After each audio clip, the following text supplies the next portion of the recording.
Capítulo 9. Tasa y masa del plusvalor. Y masa del plusvalor. En este capítulo vamos a ir atando, es un capítulo muy cortito, ya lo veréis, vamos a ir atando muchísimas de las cuestiones que hemos estado estudiando previamente y vamos a ir poniendo números. Uy, pero empieza ya con fracciones y... Sí, volvemos otra vez a la parte contable, ¿vale? Ya no me gusta Sí. leer. Pero es muy cortito y con todo lo que ya hemos aprendido, esto es coser y cantar, ¿vale? Así que haya paz. Pepa, adelante. Tasa y masa del plusvalor. Voy. Como hasta aquí, suponemos en este capítulo que el valor de la fuerza de trabajo, o sea, de la parte de la jornada laboral necesaria para la reproducción o conservación de la fuerza de trabajo, es una magnitud dada, constante. Vale, es decir, hasta aquí suponemos que la magnitud, nos dice Marx, dice, suponemos, dice, que el valor de la fuerza de trabajo, o sea, la parte de la jornada laboral que es necesaria para su reproducción, implica una cantidad dada, la que sea, ¿vale? Vamos a suponer que en 6 horas de trabajo, este señor produce suficiente producto equivalente al salario que necesita para vivir, ¿vale? Adelante, Pepa. Una vez propuesto esto, con la tasa de plusvalor queda dada a la vez la masa del plusvalor que el obrero individual suministra al capitalista en determinado periodo. Si a modo de ejemplo, el trabajo necesario asciende diariamente a 6 horas, expresadas en una cantidad de oro equivalente a 3 chelines igual un talero. Tendremos que el talero es... Talero. ¿Perdón? El talero son 3 chelines, ¿vale? Ah, sí, pero había entendido tablero. ¿Y yo qué? Talero. Vale, el talero es el valor diario de una fuerza de trabajo o el valor del capital adelantado en la compra de una fuerza de trabajo. Si además la tasa del plusvalor es del 100%, este capital variable de un talero producirá una masa de plusvalor de un talero, o bien el obrero producirá diariamente una masa de plusvalor de 6 horas. De plustrabajo de 6 horas. Ay, perdón, ¿vale? de plustrabajo de 6 Entonces, horas. nos dice Mar, estamos haciendo una suposición para poder hacer los cálculos que vienen después, ¿vale? Suponemos que el salario de un trabajador es de 3 chelines, ¿vale? Que esos 3 chelines cubren el valor de reproducción de su fuerza de trabajo y que el trabajador produce en 6 horas esos 3 chelines, ¿vale? Eso quiere decir que si la jornada es de 12 horas, con esas 6 horas él reproduce su fuerza de trabajo y las otras 6 horas genera el plus trabajo que generará un plusvalor de otros 3 chelines. ¿Sí? Vale, tenemos que la jornada total de trabajo son 6 chelines de valor, 6 chelines de valor, 3 para mí, 3 para ti, dice el capitalista. ¿Vale? Venga, continúa la lectura. Estaba leyendo Pepa. Marie-François, por favor. El capital variable. El capital variable, empero, es la expresión dineraria correspondiente al valor total de todas las fuerzas de trabajo que el capitalista emplea simultáneamente en un proceso de producción determinado. Si el salario de una fuerza de trabajo es de un talero, será necesario adelantar un capital de 100 taleros para explotar diariamente 100 fuerzas de trabajo y de n taleros para explotar n fuerzas de trabajo. El valor del capital variable adelantado será igual, pues, al valor medio de una fuerza de trabajo multiplicado por el número de las fuerzas de trabajo empleadas. Vale, es decir, si yo necesito poner en marcha una fábrica, ¿cuál será el valor que yo tengo que adelantar para poner en marcha la fábrica? Pues el valor de una fuerza de trabajo multiplicado por la cantidad de unidades de seres humanos que yo necesito poner en la producción. ¿Vale? Adelante, María.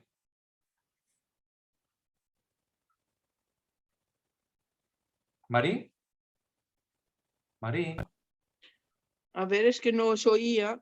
Ah, que te habías quedado congelada. Sí, Sí, continúa, me por había favor. quedado congelada. ¿Dónde estábamos?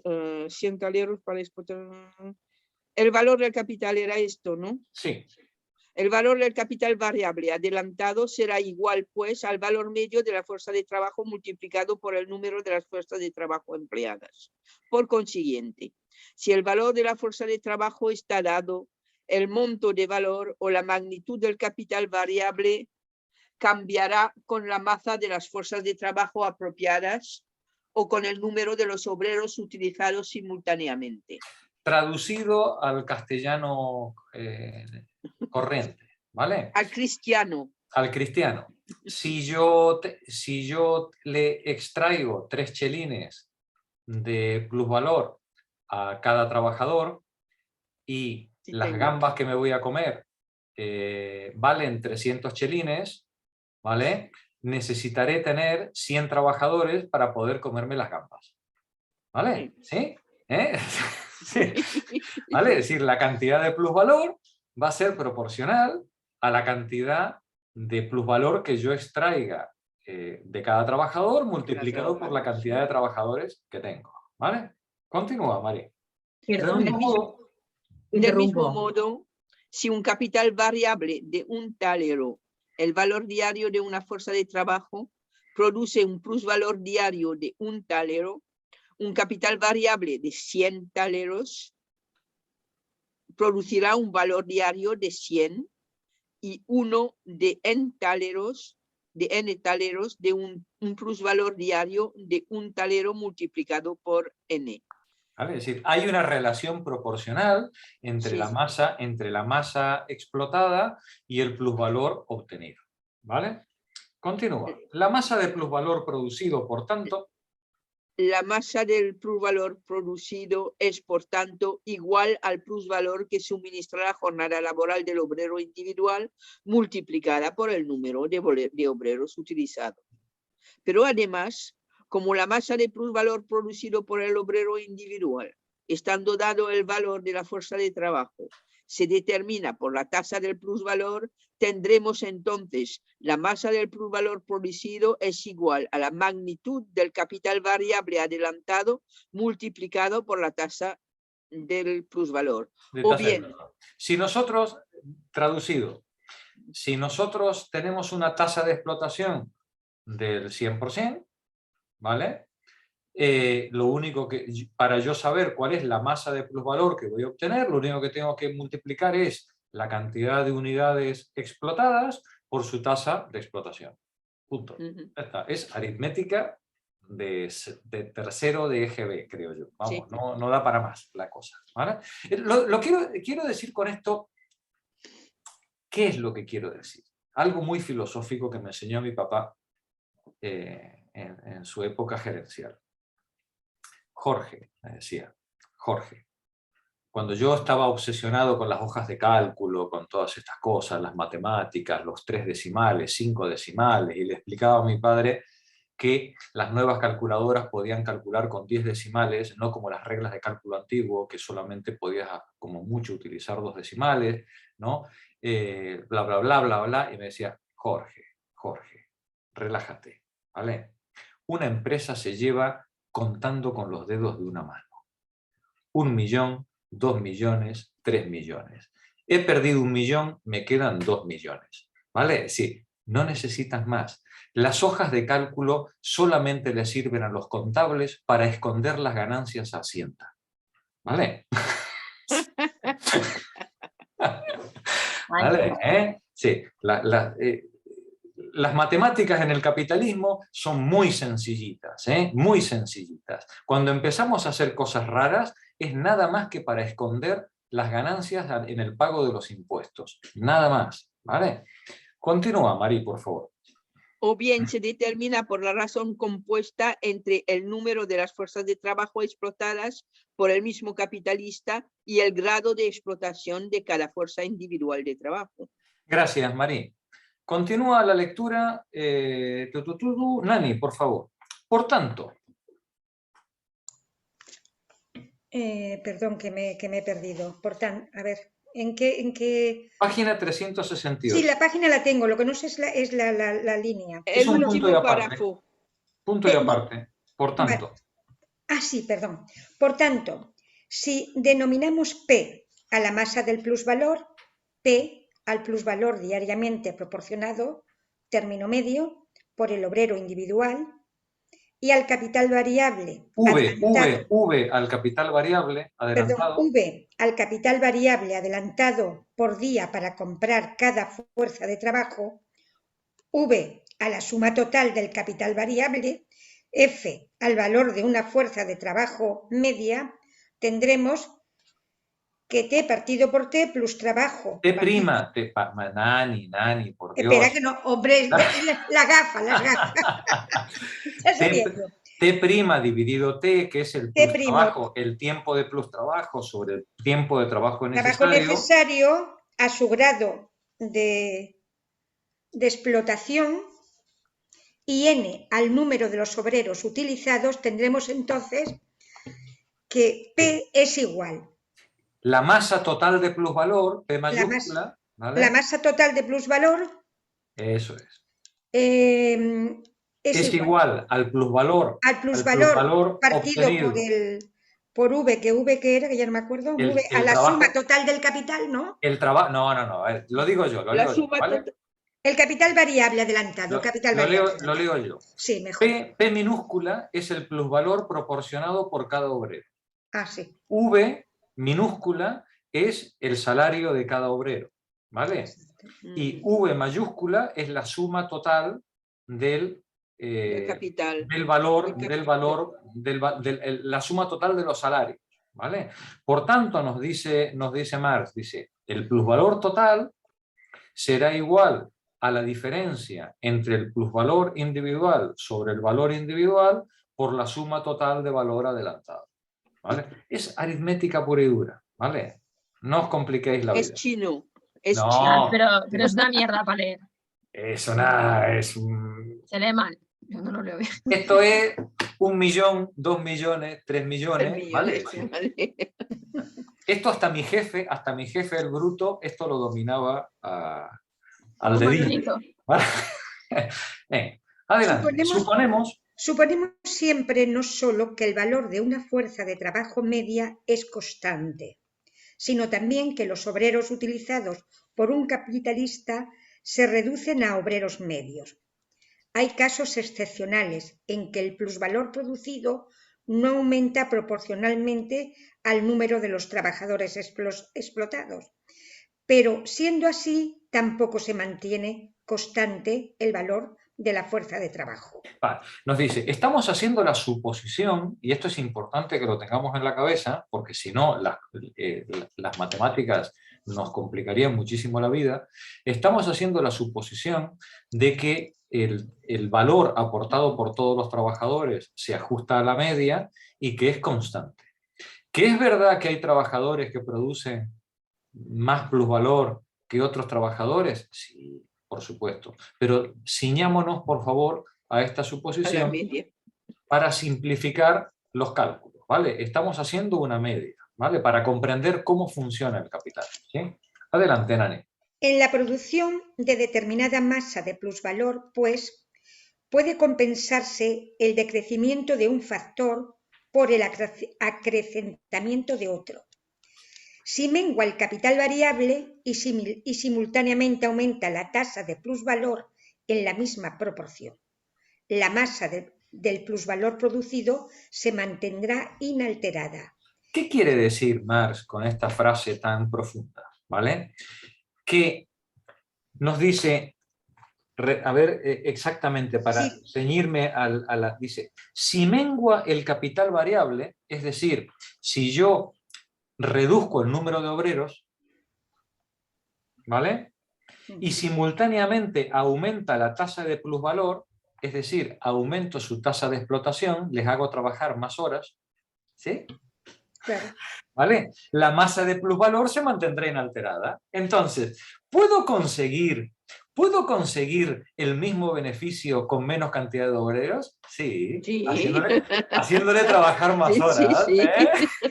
A que así lo entendéis mejor, ¿verdad? Mucho mejor. ¿Sí? Vale, adelante, Mucho Nani. mejor. Si en los supuestos anteriores el capitalista debe adelantar 100 táleros para explotar diariamente a 100 obreros y la tasa del plusvalor asciende a 50%, este capital variable de 100 arrojará un plusvalor de 50, o sea, de 100 por 3 horas de trabajo. Si se duplica la tasa del plusvalor o se prolonga no de 6 a 9, sino de 6 a 12 horas de la jornada laboral, un capital variable reducido a la mitad, esto es, de 50 táleros, generará de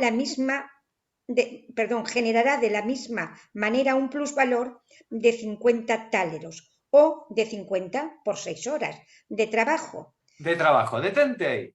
Ahora veis la genialidad de mi jefe. ¿Vale? Él, que no se había leído El Capital, él llegó a la conclusión de que teniéndonos trabajando fuera de nuestras casas, conseguía las mismas masas de plusvalor con mucho menos personal que si estuviéramos en Valencia. ¿Por qué? Porque con menos personal nos tenía el doble de horas trabajando y conseguía exactamente los mismos beneficios. Ya veis, sin necesidad de leer El Capital. El empresariado, la emprendeduría hispana, domina todos estos detalles de la pequeña aritmética del capital, ¿vale? Sin haber leído a Marx. Sin haber leído a Marx, ¿vale? Clara, por favor, continúa tú. La reducción, por ahí, Ahí, ¿verdad? sí. La reducción del capital variable, en consecuencia, se puede compensar por el aumento proporcional en el grado de explotación a que está sometida la fuerza de trabajo. O, en otras palabras, la reducción en el número de obreros ocupados es compensable por la prolongación proporcional de la jornada laboral. Cristalino, ¿verdad? ¿Sí? Adelante, Clara. Dentro de ciertos límites, como vemos, el aflujo de trabajo explotable por el capital es independiente del aflujo de obreros. A la inversa, la disminución en la tasa del plusvalor deja inalterada la masa del plusvalor producido, siempre que aumente proporcionalmente la magnitud del capital variable o el número de los obreros utilizados. Es decir, yo puedo conseguir... Ahora viene una ley de estas comunistas que me obliga a reducir la jornada laboral de 10 horas a 8 horas. Y entonces tú dices, Dios mío, Sodoma y Gomorra, ¿qué vamos a hacer ahora? ¿No? ¿Cómo voy a seguir comiéndome las gambas que antes me comía? ¿No? Pues simplemente aumentando en un 20% la cantidad de obreros empleados. ¿Vale? ¿Se pueden ganar cantidades ingentes, obscenas de dinero con tasas de beneficio del 2-3%? Sí. Claro. Es un problema de masa. ¿Vale? Es un problema de cantidad, de escala, ¿sí? En la explotación. Adelante, Clara. No obstante, la subrogación del número de obreros o de la magnitud de capital variable por tasa acrecentada del plusvalor o prolongación de la jornada laboral presenta límites infranqueables. Sea cual fuere el valor de la fuerza de trabajo, ascienda a 2 o a 10 horas el tiempo de trabajo necesario para la conservación del obrero, el valor total que un obrero puede producir día tras día será siempre menor que el valor en el que se objetivan 24 horas de trabajo, menor que 12 chelines o 4 táleros, si esta es la expresión dineraria de 24 horas de trabajo objetivadas. Sí, por mucho que yo quiera estirar la cuerda, al final hay un límite, que son las 24 horas del día, ¿no? Es decir, y eso, pues, ¿qué le vamos a hacer? Estamos mal diseñados, ¿no? Adelante, Clara.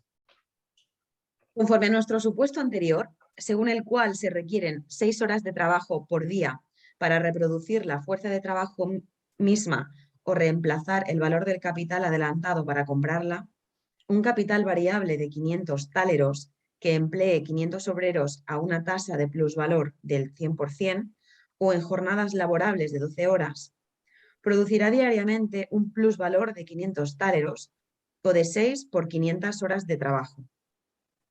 Un capital de 100 táleros que emplee diariamente 100 obreros a una tasa de plusvalor del 200% o con jornadas laborales de 18 horas, solo producirá una masa de plusvalor de 200 táleros, o sea, de 12 por 100 horas de trabajo. Es decir, en el segundo supuesto, pese a tener una tasa de explotación muy superior, el doble que el anterior, la masa que va a obtener de beneficio de plusvalor es inferior, porque la escala a la que está explotando es menor. ¿Vale? Continúa, Clara, por favor. Y su producto total de valor, equivalente al capital variable adelantado más el plusvalor, no podrá alcanzar nunca, un día con otro, la suma de 400 táleros o de 24 por 100 horas de trabajo. El límite absoluto de la jornada laboral media, que por naturaleza será siempre de menos de 24 horas, constituye una barrera absoluta para compensar el capital variable aumentando la tasa del plusvalor o el número de obreros explotados aumentando el grado de explotación de la fuerza de trabajo. Esta tangible ley es importante para explicarse muchos fenómenos derivados de la tendencia, que más adelante analizaremos, del capital a reducir siempre lo más posible el número de obreros por él utilizados, o sea, su parte variable invertida en fuerza de trabajo, en contradicción con su otra tendencia, la de producir la mayor masa posible de plusvalor. Claro, este es un problema, una contradicción congénita que tiene el capital y que no le deja vivir a ningún emprendedor patrio, ¿vale? Él sabe que solo puede ganar dinero de la explotación, ¿vale? Pero él sabe que cuantos menos obreros tenga, consiguiendo la misma producción, aumenta su beneficio. Pero resulta que su afán por reducir el número de obreros está en contradicción directa con su afán de aumentar su masa de plusvalor acumulado. Con lo cual, por un lado necesita aumentar el número de obreros al mismo tiempo que necesita reducir el número de obreros. Contradicción que solamente se puede solventar aumentando las horas de trabajo. Pero si la ley nos impide aumentar las horas de trabajo, Dios mío, ¿qué vamos a hacer? ¿Vale? Esto os lo va a contar Marx en los siguientes 2 capítulos. ¿Vale? No os preocupéis, todo tiene solución en el mundo de la emprendeduría. ¿Vale?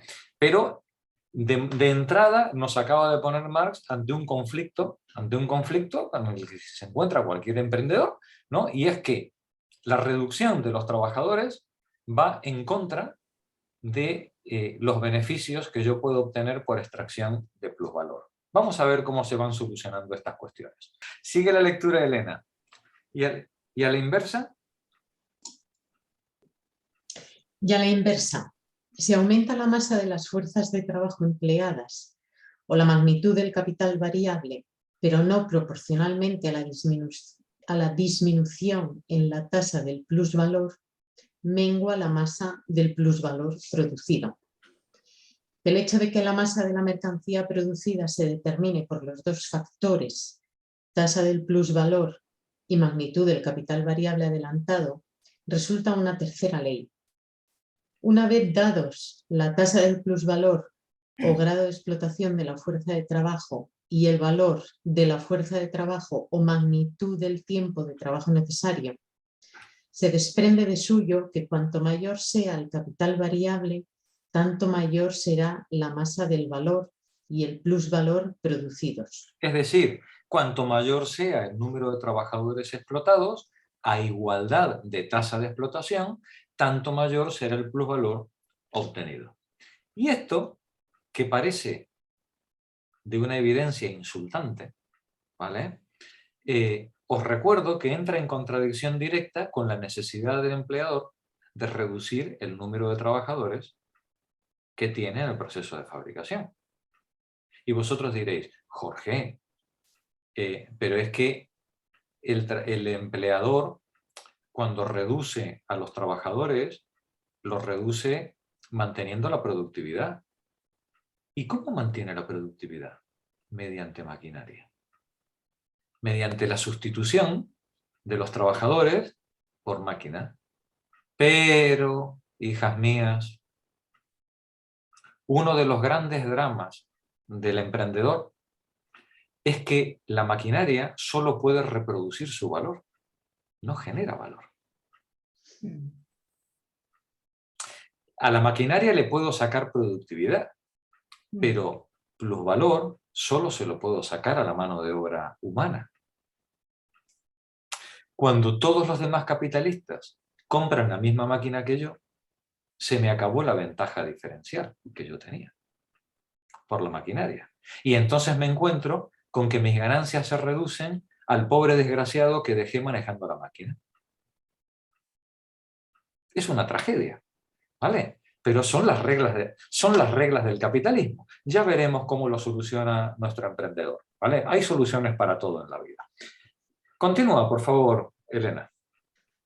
Si está dado el límite de la jornada laboral y asimismo el límite de su parte necesaria, la masa de valor y plusvalor que produzca un capitalista individual dependerá exclusivamente, como es obvio, de la masa de trabajo que ponga en movimiento. La masa de trabajo humana que ponga en movimiento, ¿vale? Adelante, Elena. Pero esta, en los supuestos dados, dependerá de la masa de fuerza de trabajo o del número de obreros que aquel explote.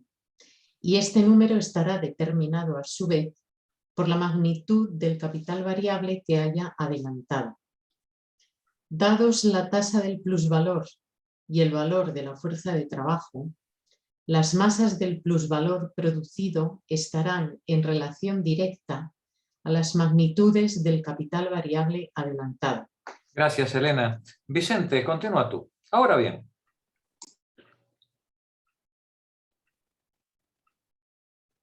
Yo ya lo arreglé, cuando quieras. Muy bien, muy bien. Pues después de Vicente lees tú. Escapó la pantalla, qué sé yo. Decime, ¿y no le pueden bajar el salario a los obreros para ganar más? Sí, esa es una muy buena solución, ¿vale? Porque en este barco, además, en este barco estamos todos, ¿vale? Sí, esta es esa es una muy buena solución. Ya veremos que también es una solución que van a aplicar, ¿vale? Más adelante. Adelante, Vicente. Espera, otra pregunta. A ver. Sería interesante saber cuánto necesitaban para vivir y cuánto ganaban. Hemos supuesto que lo que necesitan para vivir son los 3 chelines. Y estamos suponiendo que ganan los 3 chelines. Pero Pues la reproducción. ¿Qué comen? ¿Cómo se visten? ¿Qué pueden hacer con 3 chelines? ¿Qué nivel tenía la gente con eso? Llenar la barriga, compartir un cuchitril y vestirse con ropa reutilizada de padres a hijos. Sí. ¿Ropa utilizada de qué? De padres a hijos, sí. Bueno, no te escandalices, ¿eh? Hasta mis 18 años yo usé la ropa de mi hermano, y mi hermano la que heredaba de mi padre, Yo ¿vale? también a mis hijos, ¿no? Hasta ahora tampoco vamos a ponernos finos con, con ese asunto. Pero en todo caso esta gente vivía muy pobremente y en una precariedad muy grande, ¿vale? Pasaban hambre y frío, seguro. Seguramente para el estándar de la época era lo normal.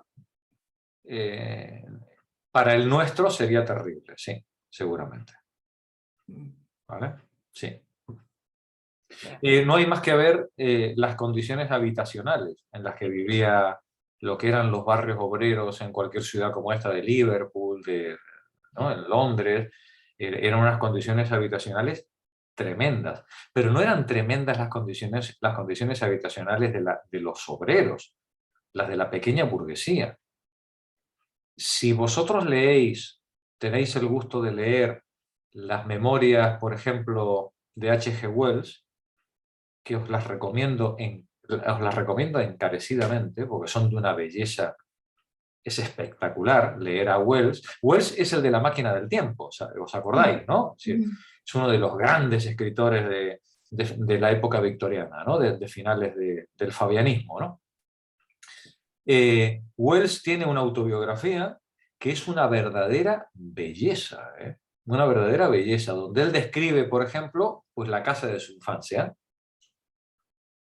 Os echaríais a temblar. Él era hijo de una... Los padres de él eran una especie de tienda de ultramarinos, ¿no?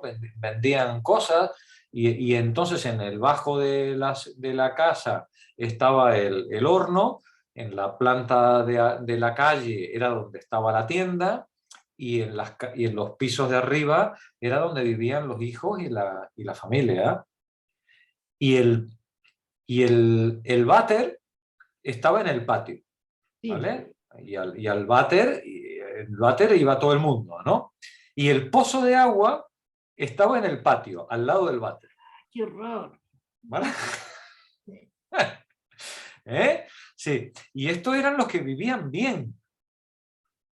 Estos eran los que vivían bien, quiero decir, que digamos que tenía pues un pequeño, lo que diríamos una pequeña burguesía. Sí. ¿Vale? Pues ahora échale cuentas a cómo vivían los otros.